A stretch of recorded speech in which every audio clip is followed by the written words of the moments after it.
নবী পাক দেখছেন একজন মহিলা কিছু ব্যাগপত্র গাঁটলি নিয়ে আছে। কি আদর্শ আমার নবী, বলুন না সুবহানাল্লাহ। কি আখলাক আমাদের নবী, বলুন আলহামদুলিল্লাহ।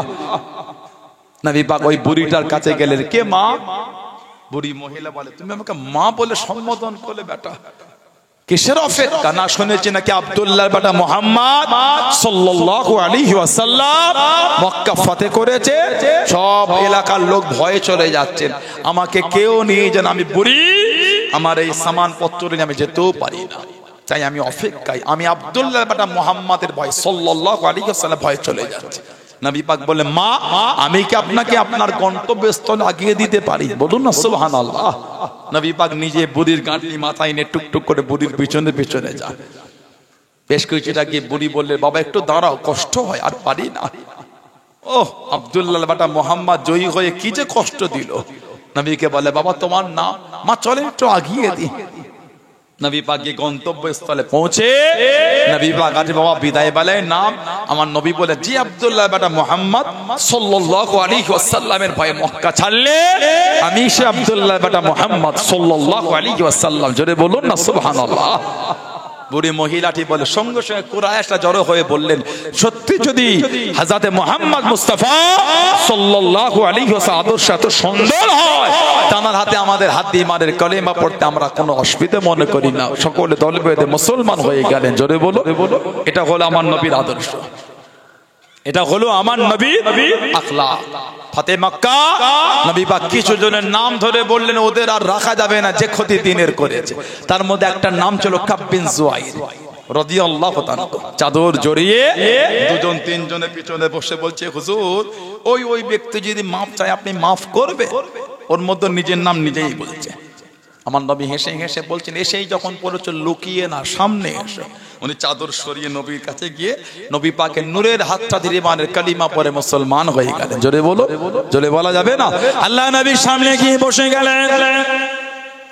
ও যুবক, আল্লাহ নবীর কাছে দেখি বসে গেলেন। কিছুক্ষণ পরে জানিয়ে দিলেন, ইয়া রাসূলুল্লাহ হাবিবাল্লাহ, ইয়া রাসূলুল্লাহ হাবিবাল্লাহ। আল্লাহ পাকের নবী সাল্লাল্লাহু আলাইহি ওয়াসাল্লাম, হুজুর বিয়াদি মাফ করুন, সারা জীবন আপনার বিরুদ্ধে কবিতা বলেছি, আপনার বিরুদ্ধে কবিতা শরিয়েছি, সুযোগ যদি করে দেন, সুযোগ যদি দিয়ে দেন, আজকে আপনাকে এনে কবিতা বলবো, আজকে আপনাকে এনে কবিতা শোনাবো। আল্লাহ নবী জানিয়ে দিয়েন, আল্লাহ নবী শুনিয়ে দিয়েন, ও বাবা সালাম, আমি নবী সাল্লাল্লাহু আলাইহি ওয়াসাল্লাম, আমার কাব বিন জুয়াইর আমাকে এনে কবিতা বলবে, আমাকে এনে কবিতা শোনাবে। একটু বিছানা করে দাও বাবা, একটু বিছানা করে দাও বাবা। সুন্দর করে বিছানা করে দিয়ে আল্লাহ নবী জানিয়ে দিয়েন, ও বাবা কাব বিন জুয়াইর রাদিয়াল্লাহু তাআলা আনহু, কবিতা বলো বাবা, কবিতা শোনা বাবা, কবিতা পড়ো বাবা। কবিতা বলতে লাগলেন, কবিতা শোনাতে লাগলেন। আল্লাহ নবী সাল্লাল্লাহু আলাইহি ওয়াসাল্লামের সামনে দাঁড়িয়ে দাঁড়িয়ে কবিতা বলেন, কবিতা বলতে বলতে, কবিতা শোনাতে শোনাতে আল্লাহ নবীকে জানিয়ে দেন, আল্লাহ নবীকে শুনিয়ে দেন, ইয়া রাসূলুল্লাহ হাবিবাল্লাহ, ইয়া রাসূলুল্লাহ হাবিবাল্লাহ। আল্লাহ পাকের নবী সাল্লাল্লাহু আলাইহি ওয়াসাল্লাম, হুজুর বিয়াদি মাফ করুন, গুস্তাখিটা ক্ষমা করুন, ইয়া রাসূলুল্লাহ হাবিবাল্লাহ। আল্লাহ পাকের নবী, ইন্না রাসূলাল্লাহ নূরুন, ইয়া রাসূলুল্লাহ হাবিবাল্লাহ, অবশ্যই আপনি হলেন নূর। জোরে বলুন সুবহান, আর একটু জোরে বলুন সুবহান। নবীর সামনে কবিতা বলছেন, হুজুর ইন্না রাসূলাল্লাহ নূরুন, ইয়া রাসূলুল্লাহ আপনি অবশ্যই নূর, ইস্তাদউ বিহি, যাতে কি আলোটা গ্রহণ করা হয়ে থাকে। জোরে বলবেন না সুবহানাল্লাহ। নবী এত খুশি হয়েছেন সাল্লাল্লাহু আলাইহি ওয়াসাল্লাম, নূরের বাদান শরীফ থেকে চাদর খুলে নবী ওনাকে ছুঁড়ে দিয়েছেন। সারা জীবন আমার নবী পাকের চাদর শরীফ উনি বুকের সঙ্গে জড়িয়ে রেখেছিলেন। কিতাবে এসেছে মাঝে মাঝে চাদরটা বুক থেকে সরলে মনে হতো ওনার যেন বুক থেকে কি হালকা হয়ে গেছে। কয়েক রকম বর্ণনা, যার মধ্যে একটা বর্ণনা ছিল ওনার ওফাতের পরে ওই চাদরটা হযরতে আমিরে মুআবিয়া রাদিয়াল্লাহু তাআলা ওই চাদরটাকে কিনে রেখে দিয়েছিলেন লোক এসে এসে দেখতে। কোন বর্ণনায় ওই চাদরটা দিয়ে হযরত আমিরে মুআবিয়া হুজুরকে জড়িয়ে দাফন করা হয়েছিল। ওটা হাদিয়া করে উনি রেখেছেন। নবীর সামনে বলছেন ইন্না রাসূলাল্লাহ নূরুন ইয়া রাসূলুল্লাহ, হুজুর অবশ্যই আপনি হচ্ছেন নূর। জোরে বলো, ভালোবাসায় বলা গেল না। নবীর সামনে নবীর সাহাবী বলছেন নূর। আমাদের কিছু ভাইয়াতে বলেন নবীকে নূর বলা যাবে না। কেন ঝগড়া করেন? কিসের অশান্তি? আস্তাগফিরুল্লাহ। নবীর মাকামে আপনার কষ্ট হয় কেন? নবীর ইজ্জতে নার কষ্ট হয়। আর কিতাব আছে আল্লামা ইমাম আহমদ ইবনে হাম্বল রাহমাতুল্লাহ, 4 ইমামের কিতাব মুসনাদ আহমদ ইবনে হাম্বল বলে হাদিস শরীফের কিতাবে 16700 নম্বর হাদিস নকল করেছে। আমাদের নবী পাক নবীর আম্মার কথা বলেছে, রাআত হিনা ওয়াদাআতুহু নূরান, রাআত হিনা ওয়াদাআতুহু নূরান। আমাদের নবী বলে আমার মা যখন আমাকে ভূমিষ্ঠ করলো, মানে জন্ম দিল, আমার মা আমাকে দেখেছে নূর। আদাআত মিনহু কুসুরিশ শাম। নবী বলে যেই নূর শাম দেশের রাজপ্রাসাদগুলোকে, বড় বড় অট্টালিকাগুলোকে আলোয় আলোকিত করে দিল। জোরে বলো, জোরে বলা গেল না। নবী কবিতা শুনে খুশি হয়ে চাদর দিয়ে দিয়েছেন। জোরে বলো। আর একজনকে নবী চাদর দিয়েছিলেন, ওনার নাম হযরত ইমাম সরফুদ্দিন বুসুরি রাহমাতুল্লাহ। সুবহানাল্লাহ বললেন না? ইমাম সরফুদ্দিন বুসুরি রাহমাতুল্লাহ মিশরের কায়রো শহর, মিশরের কায়রো শহর থেকে আলেকজান্দ্রিয়া সমুদ্রের গায়ে নবী পাক ভালোবেসে ওনাকে চাদর দিয়েছিলেন। আলেকজান্দ্রিয়া সমুদ্রের গায়ে ওনার মাজার। ঢেউ কিন্তু সব সময় লাগে, মাজার কিন্তু ভাঙছে না, ওভাবে আল্লাহ রেখে দিয়েছেন। জোরে বলো। মুম্বাইয়ে একটা মাজার আছে সমুদ্রের কোনখানে বলে? মুম্বাইয়ে মাজার না সমুদ্রের মধ্যখানে বলে না, সমুদ্রের গায়ে। হযরত হাজী আলী রাহমাতুল্লাহ, সমুদ্রের ঢেউ 24 ঘন্টা লাগে, জায়গা ভেঙে ধসে যাওয়া দূরের কথা, দিনের দিন জায়গার আয়তনটা বেড়েই যাচ্ছে আল্লাহর হুকুম। জোরে বলো। আপনাদের দিগরা এলাকায় পুকুর নাই? পুকুর কোন মানে পুকুর তো, যে কোন মানে পুকুর তো কথা বল ইংরেজিতে, যে পুকুর নাই, পার ধসে পার। সেই ইউক্যালিপটাস গাছ দিয়ে ঠুকে ঠুকে ঠুকে ঠুকে টিন কেটে এই কাঁটা পেরেক মেরে মেরে মাটি বস্তায় ভরে পুকুরের পাড় বাঁধিয়েছে। ঢেউ নাই, কিচ্ছু নাই। 3 বছর পরে পাড় আবার ধসে চলে গেল। পুকুরে ঢেউ হয় আপনাদের এলাকায়? দিগরা এলাকায় ঢেউ হয় নাকি? তারপরও ধসে যাচ্ছে। সমুদ্রেরও ঢেউ হয়, কথা বলে না। হযরত ইমাম সরফুদ্দিন বুসুরি রাহমাতুল্লাহ উনি একটা কিতাব লিখেছেন, কাসিদাতুল মুহাম্মাদিয়া সাল্লাল্লাহু আলাইহি ওয়াসাল্লাম, নবী পাকের ভালোবাসা কবিতা লিখেছেন, যার নাম কাসিদায়ে বুরদা হয়ে গিয়েছে। বুরদা মানে চাদর, চাদরওয়ালা কাসিদা হয়ে গেল। কারণ 15 বছর এই কোমর থেকে গেলে 2টো পা ওনার প্যারালাইসিস হয়ে গেছে। আহা, হাঁটতে পারতেন না, চলতে পারতেন না। ছোট্ট করে একটা ঘর ছিল খানকা শরীফ, ওজিফা করতেন, জিকির আজগার করতে ওই খানকা শরীফে বসে আছেন। এলাকার যুবকগুলো হেঁটে হেঁটে যায়, ও সরফুদ্দিন বুসুরি, কোমর গেল, পা গেল, এবার খানকাটাও যাবে। কেঁদে কেঁদে বলে, কেন বাবা? ওই ঢেউ লেগে লেগে পাড় ভেঙে যাচ্ছে। হুজুর কেঁদে কেঁদে বললে, বাবা আমি প্যারালাইসিস, মানুষ হাঁটতে পারি না, চলতে পারি না, একটু দরওয়াজা জানালাটা খুলে দেন না বাবা। খুলে দিল। কাঞ্চা দোয়া করছেন, এই সমুদ্রের পানি, প্যারালাইসিস, মানুষ হাঁটতে পারি না, চলতে পারি না, আল্লাহ পাকের হুকুম, যতটা ভেঙে এসেছে ওইখানেই থামো। আজ থেকে প্রায় 700 বছর আগে দোয়া করেছে, আল্লাহ পাকের হুকুম আজও আল্লাহ পাক ওইভাবে রেখে দিয়েছেন। জোরে বলে। সমুদ্রের গায়ে ইউটিউবে গিয়ে লিখতে পারেন, আলেকজান্দ্রিয়া মিশরের কায়রো শহর থেকে আলেকজান্দ্রিয়া ইমাম সরফুদ্দিন বুসুরি মাজারটা পুরো সমুদ্রের গায়ে। ঢেউ লাগছে, পাড় ভাঙে না। 15 বছর প্যারালাইসিস। কি করবে? বসে বসে নবীর ভালোবাসায় প্রেমের কবিতা লিখছেন। কবিতা, জোরে বলো। যার মধ্যে লিখেছিলেন, ক্ষমা করো হে আমার নিন্দুক ভাই, ক্ষমা করো হে আমার নিন্দুক ভাই। যদি তালাশ করো দেখবে রাসূলের প্রেম ছাড়া আমার দোষ আর কিছু না। দোষ আমার এটা, আমি আমার রাসূলকে ভালোবাসি। যদি দোষ হয় ওটা তো ওটাই দোষ, আর কিছু আমার ভুল নাই। হুজুর নবীর প্রেমে কবিতা, হুজুর আমার কবিতা লিখতে লিখতে ঘুমিয়ে গেলেন। ও আমার মুরব্বি বাপ জানেন, মায়েরা বোনেরা মহিলা, কবিতা লিখতে লিখতে আল্লাহর ওলি হযরত ইমাম সরফুদ্দীন বুসরি রাহমাতুল্লাহ আলাইহি হুজুর আমার ঘুমিয়ে গেলেন। হুজুর আমার শুয়ে পড়লেন। গভীর রাত্রিরে দেখতে পেলেন হুজুরের গোটা বাড়িখানা আলোয় আলোকিত, নূর আলা নূর হয়ে গিয়েছে। কিসের এত আলো, কিসের এত জ্যোতি। ও জবাকেম আল্লাহর ওলি হযরত ইমাম সরফুদ্দীন বুসরি রাহমাতুল্লাহ দেখতে পেলেন অন্য কিছু আলো না, অন্য কিছু জ্যোতি না। এই আলোটা অন্য কিছু না, যেন দুনিয়া বাদশাহ হাবিবুল্লাহ জনাবে মুহাম্মদুর রাসূলুল্লাহ সাল্লাল্লাহু আলাইহি ওয়াসাল্লাম আল্লাহ নবী তাশরীফ খানা এনে দেন।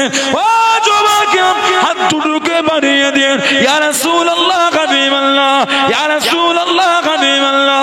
আল্লাহ পাকের নবী হুজুর বিয়াদি মাফ করুন, গুস্তাখিটা ক্ষমা করুন। সম্মান করতে পারলাম না, তাজিম দিতে পারলাম না, আমি প্যারালাইসিস মানুষ, উঠে দাঁড়াতে পারলাম না।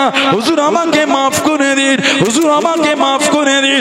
ও তোমাকে আল্লাহ নবী কাছে দেখি দাঁড়িয়ে গেলেন, আল্লাহ নবী সামনে চলে গেলেন। আল্লাহ নবী তাম্বি করলেন, ও বাবা সরফুদ্দীন থামো থামো, কষ্ট নিতে হবে না, দুঃখ নিতে হবে না।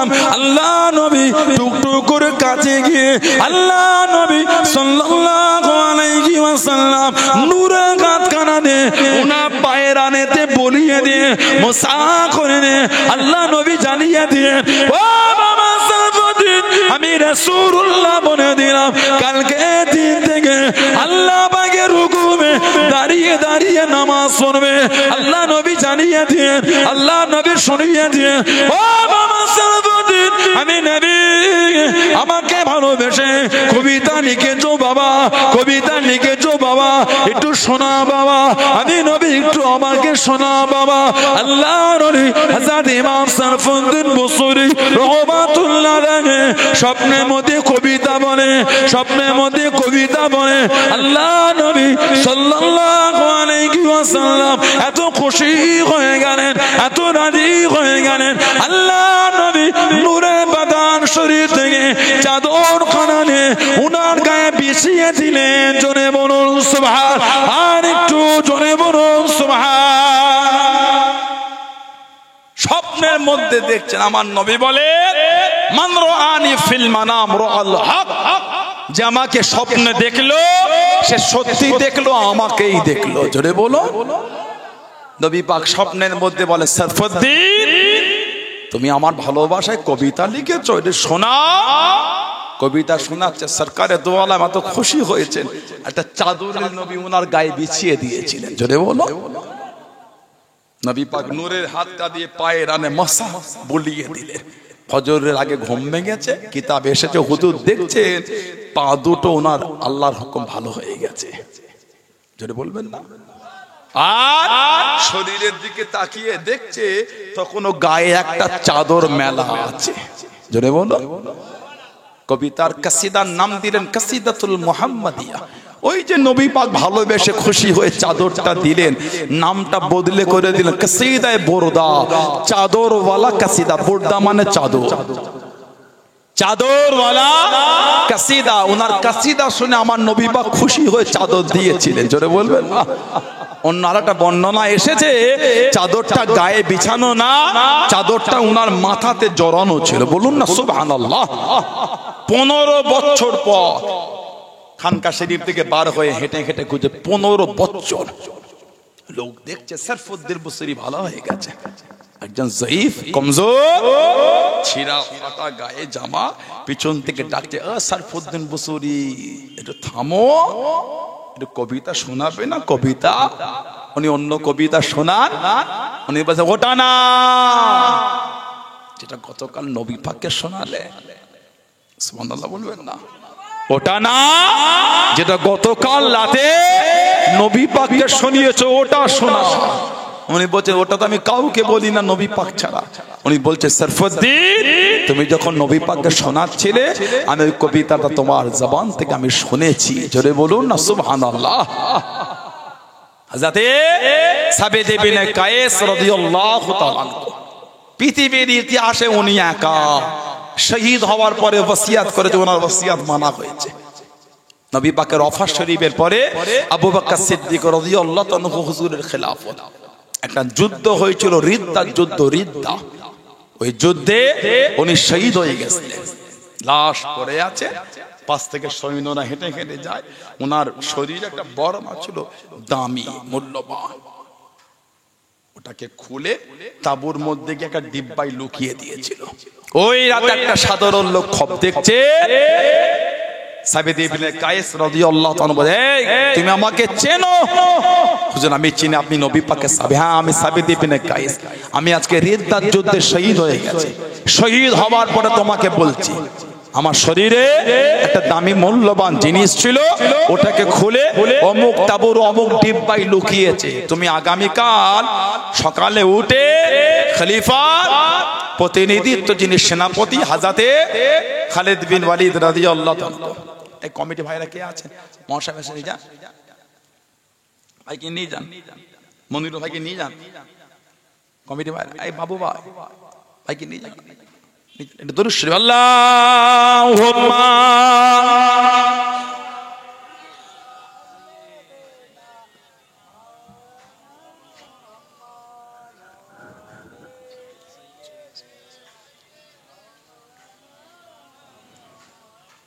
ऐसा से गुंबदों वाले मंसूर दुआ करना जब वक्त नज़र आए, दीदार आता करना जब वक्त नज़र आए, दीदार आता करना ऐसा से गुंबदों वाले मंसूर दुआ करना जब वक्त नज़र आए,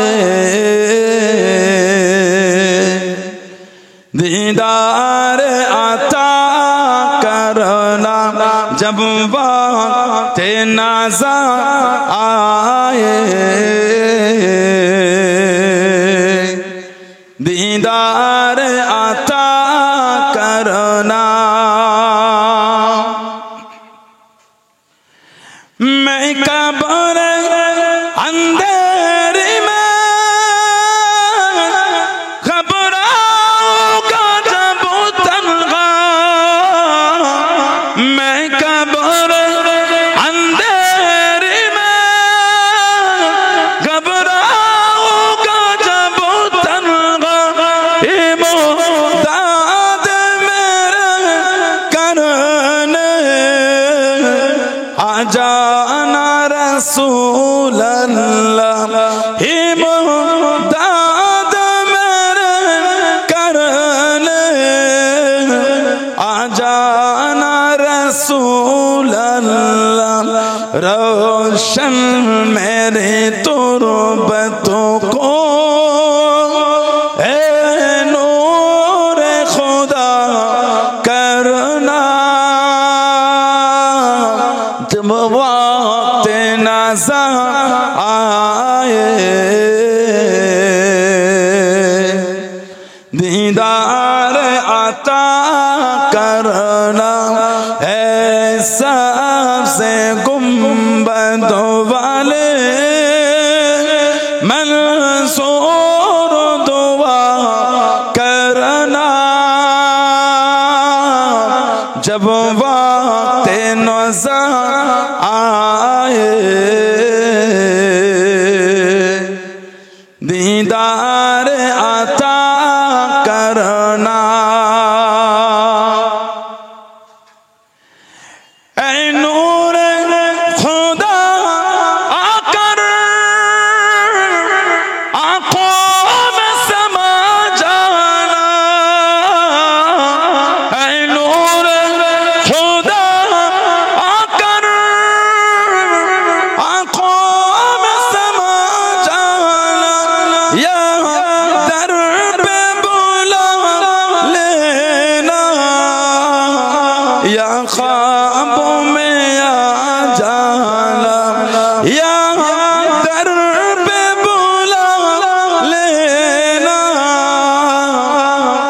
ख्वाबों में आ जाना ऐ पर्दा नशी दिल के पर्दे मेरा करना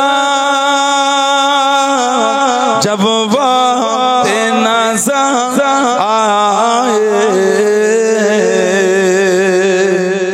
दीदार अता करना जब वक्त नज़र आए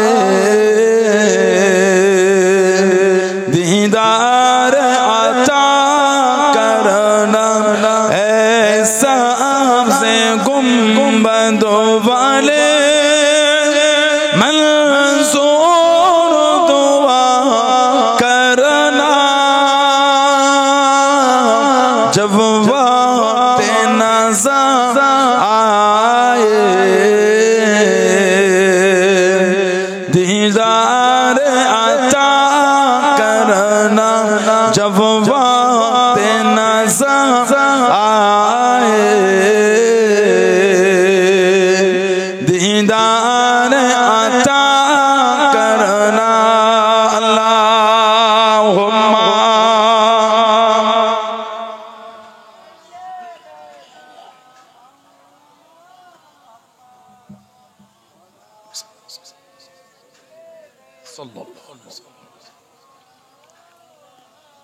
আমার ভাইয়েরা বাপজানেরা ছেলেরা যুবকেরা মুরব্বীরা মায়েরা বোনেরা মহিলারা ভালো হন শরীয়তের মধ্যে হযরতে সাবিত ইবনে কায়েস রাদিয়াল্লাহু আনহু স্বপ্নে বলে দিলেন আগামী কাল সকালে উঠে সেনাপতি খালিদ বিন ওয়ালিদ রাদিয়াল্লাহু আনহু উনাকে গিয়ে জানিয়ে দিলেন তবে শোনো স্বপ্নে বলছি বলে তুমি যেন গুরুত্বহীন মনে করো না তুমি জানো আমি আল্লাহর রাসূলের সাহাবী সাবিত ইবনে কায়েস রাদিয়াল্লাহু আনহু উনি ঘুম থেকে উঠে খালিদ বিন ওয়ালিদ হুজুরকে বললেন হুজুর আমাকে স্বপ্নের মধ্যে হুজুর বলেছেন ওই তাবুর ওই ডিব্বায় হুজুরের মূল্যবান জিনিস লুকানো আছে উনি সৈন্য পাঠিয়ে ওই তাবু থেকে ওই ডিব্বা থেকে ওটা সংগ্রহ করেছে বলুন সুবহানাল্লাহ উনি স্বপ্নে বলেছিলেন খলিফার কাছে যেন খবর পৌঁছে যায় আমি শহীদ হয়ে গেছি আমার উপর কিছু ঋণের বোঝা আছে আর আমার আওলাদেরা এতিম হয়ে গেছে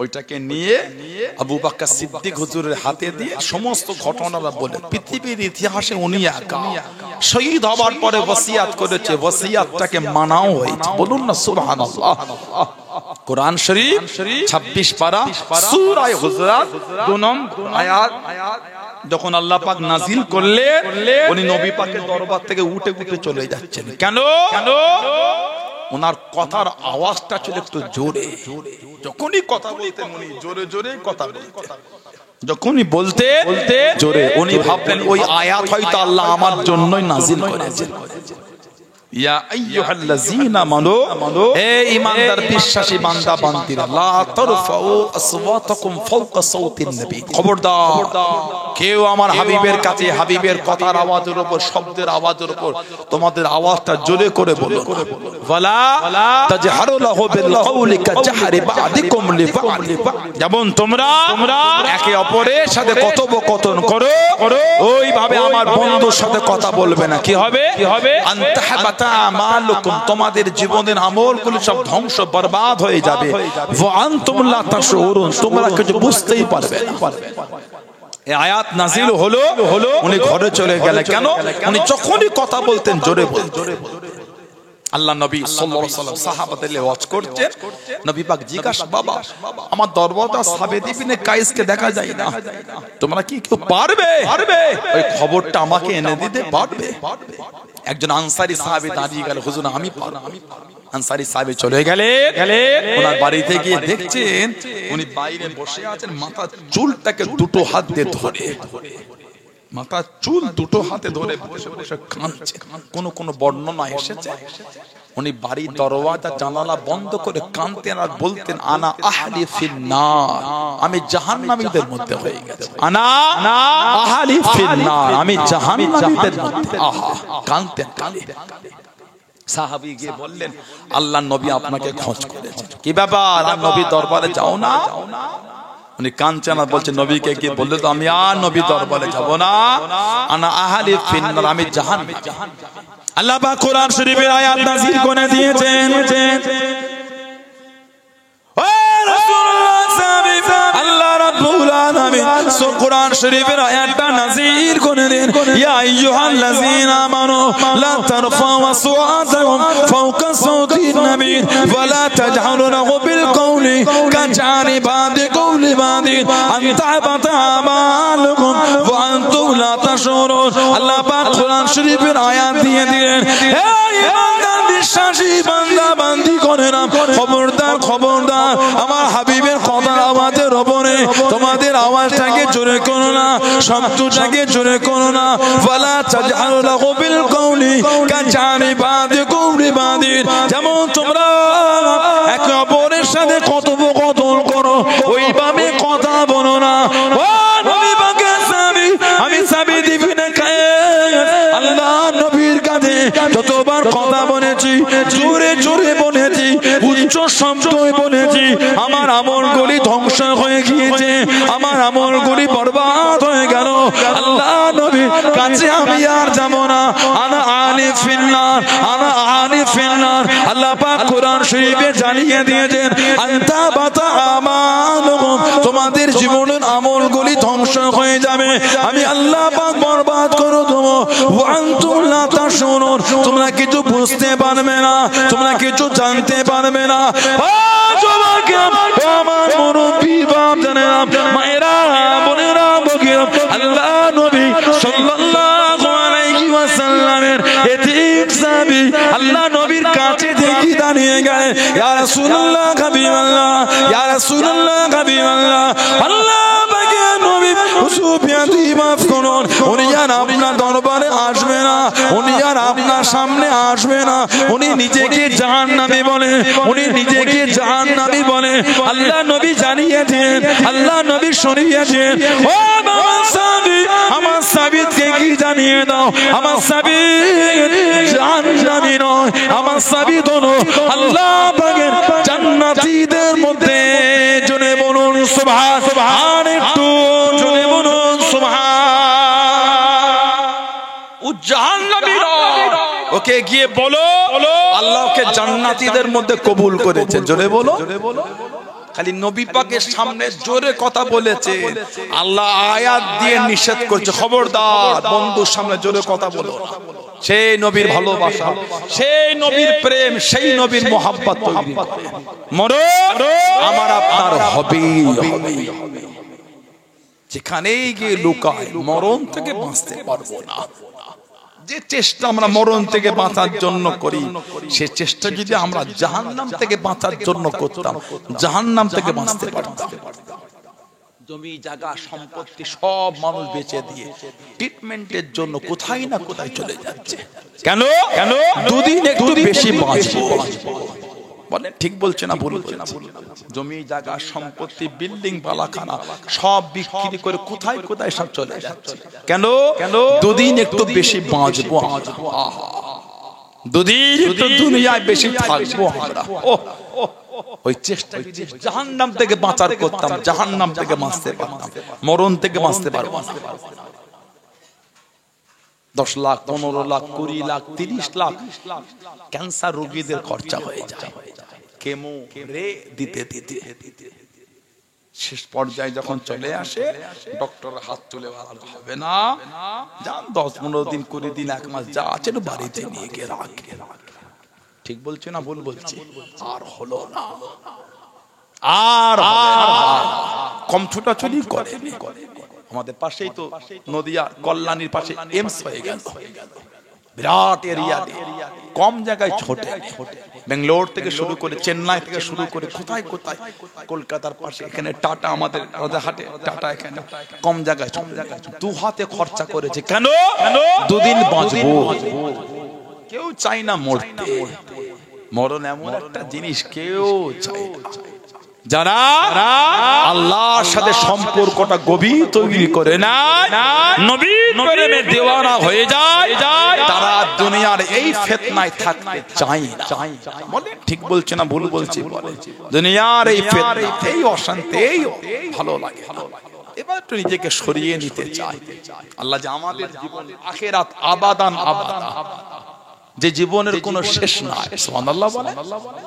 মরণের একটা আল্লাহ রূপ দিয়ে দেবে, মৃত্যু, মরণ আল্লাহ একটা রূপ দিয়ে দেবে। বিচারের পরে আল্লাহ পাক জান্নাত আর জাহান্নামের মধ্যখানে আল্লাহ মরণকে, মৃত্যুকে জব করে দেবে।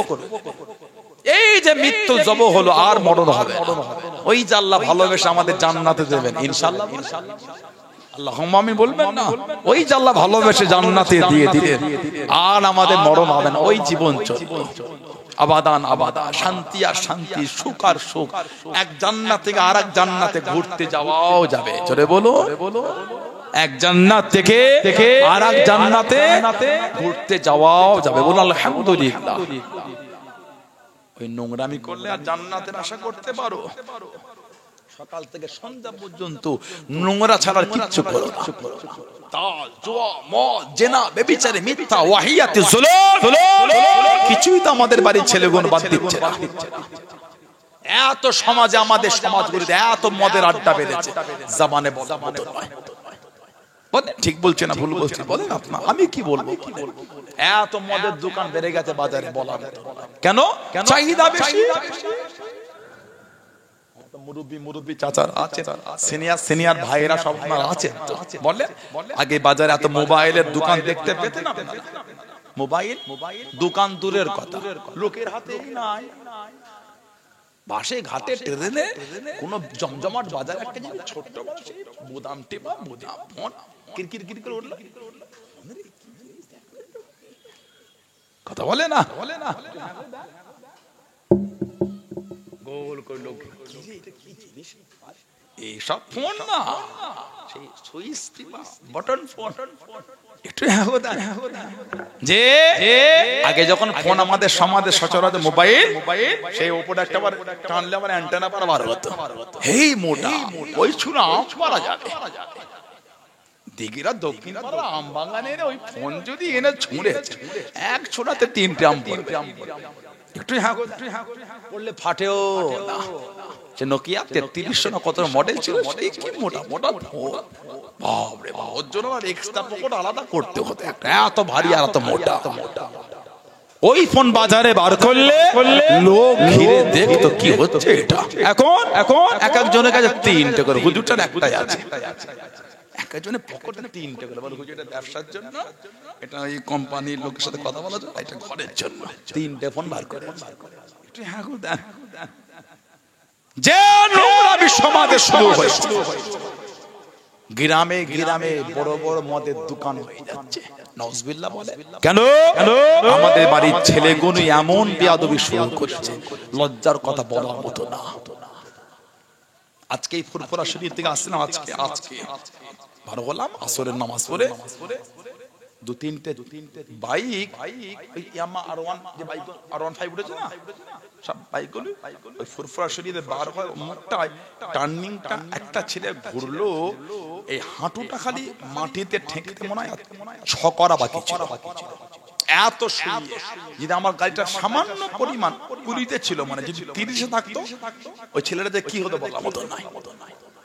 আমাদের বাড়ির ছেলেগুলো এমন গাড়ি ঘোড়ালে রাস্তাঘাটে চলে, ভয় লেগে যায়। এই বিপদ হলে বলে কথা, আল্লাহ হেফাজত করে। বলুন আল্লাহুম্মা আমিন। এগুলো কিন্তু ঠিক না। আল্লাহ ভালোবেসে 2 টাকা দিল, ভালো হিমাগতি জিনিসটা আল্লাহ পছন্দ করে। অত অহংকার, অত হিমাগতি, অত রেলা, অত ফাঁটবাজি, এগুলো আল্লাহ ভালোবাসে। আল্লাহ ভালোবেসে দিয়েছেন। গোলামের বাচ্চা গোলাম আমরা, গুনাহগারের বাচ্চা গুনাহগার, চাকরের বাচ্চা চাকর, তিনি ভালোবেসে দিয়েছে। শুকরিয়া আদায় করে নম্রতা ভদ্রতার সাথে চলে। আমি দামি বাইক কিনতে মানা করিনি, অভদ্রতা আমি করছেন কেন? দামি ফোন কেনাটা অন্যায়ের কোনো কারণ নয়, আপনার মেহনত আপনি কিনেছেন। একটা ফোন নিয়ে সমাজে রেলা দিবার কি আছে? গরিবের লোকের কাছে গিয়ে কেন তো মাস্তানি করছো? আল্লাহ তোমাকে ভালোবেসে দিয়েছে, তুমি ওই মালের তুমি মালিক না, মালিক হলেন আল্লাহ। আল্লাহর দরবারে দিতেও সময় লাগে না, নিতেও লাগে না।